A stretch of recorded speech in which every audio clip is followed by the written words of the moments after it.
Welcome back to another episode of the Farming Chefs. I wanted to give you guys an update on what's happening on the farm. This was a very busy week. We did a lot of clearing, burning of piles of dead brambles and a lot of pruning. And let me just walk you through the pruning part because I think that's the most interesting thing we did this week actually. Philippe went up the ladder, pruned a lot of our old fruit trees, took out dead wood and chopped off a lot of unwanted branches that were reaching for the sky. Where shall I start?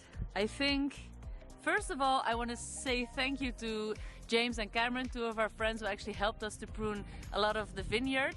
We pruned that earlier on in the season and that was a hell of a job and we couldn't have done it without you, James, Cameron. And I want to give a big shout out of course to Philippe who did most of the heavy lifting in this pruning session.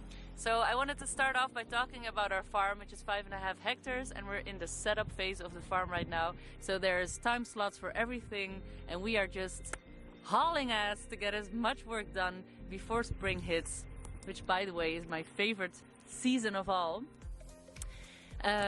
Meaning that we had to make some choices because you can't really do it all at the same time. So we are focusing on getting the gardens up in time, but we also really want to have fruit. And in order for our trees to do well and for us to be able to reach the fruit, we really needed to do a bit of pruning. Many of our adult trees actually have been neglected for many years. So we decided, okay, we won't be able to prune everything this season. Let's focus on the Areal area. This is the area where most of our old fruit trees are located, and in 1 week's time Philippe managed to prune around 25 trees, which is impressive. So I wanted to quickly talk to you guys about the necessity of pruning trees and the reasons for pruning trees, because I think it's interesting to distinguish between commercial growers at this point and people who are just homesteading or people who have their own fruit trees in their yard. Something is poking me. This is a dead branch. Speaking of pruning, this branch is giving me a big nudge. All right, I broke it off. We're good again. I think anybody who's ever passed an orchard can relate to this view of these very unnatural looking rows and rows of the same type of tree, which has been cut back every year to then be able to be harvested either mechanically or by hand, but still semi-mechanically most of the time. And that is exactly the first point. Why do people prune trees? Well, I would say that the most important reason is actually for the ease of harvest. A lot of commercial growers would not benefit from having trees that grow up 40 meters high and where most of the fruit is centered in the top of the canopy. Secondly, some tree species only grow fruit on new growth each year, as to where others grow fruit only on old growth. And if you know this as a grower, of course you can play around with this, making sure that each year you have a harvest to count on. When should I prune this tree?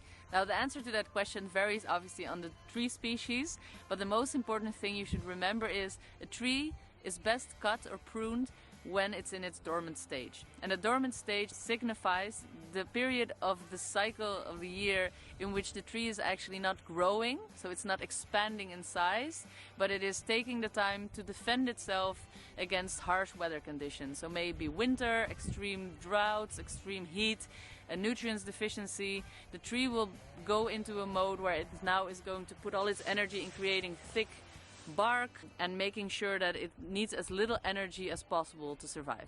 This is a beautiful medlar. It's one of the earliest fruits we have on the farm, and actually it gives me a very pleasant memory because I think that this was one of the first trees that I actually ever saw in my life which I didn't know the fruit of. And in Portugal it's very common, but in Holland you can almost not get this fruit because it doesn't travel well. But in May, June, the earliest varieties are ripe, and you cannot imagine how much fruit this tree will have. As one can imagine, you make heaps and heaps of trash when you're pruning. All these cuttings here, all these young branches, they should not go to waste. There's 3 great ways of using them. If they're fresh cuttings, the best way that I came across actually is feeding them to your rabbits. We don't have any rabbits on the farm yet, but if we would have them, that's definitely the first option. They love the bark and it's very healthy as it's high in certain vitamins and minerals. So that's a great asset. Otherwise, another great way to get rid of them is by throwing them in a chipper if you have one and reintroducing those same wood chips onto the bed below the tree where you cut these branches from. And the reason that's so great is because now you're feeding the soil food web. And if you want to check out a video we made on that, there's a great video up called Regenerative Agriculture in a Nutshell, where I briefly talk about it. Great content. Or maybe I'm just a geek who loves that sort of thing. Either or. The third thing you could do with this is kindling. Here in this region, actually people have fireplaces still. So if you have your own fireplace, then why not just break these pieces off, tie them all together, let them dry for a bit and use them in your fireplace.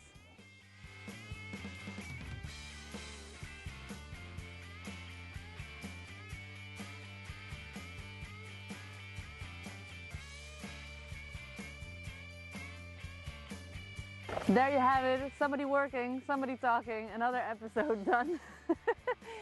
I hope you enjoyed this episode and we hope to see you on the next one. The Farming Chefs, peace out. Peace.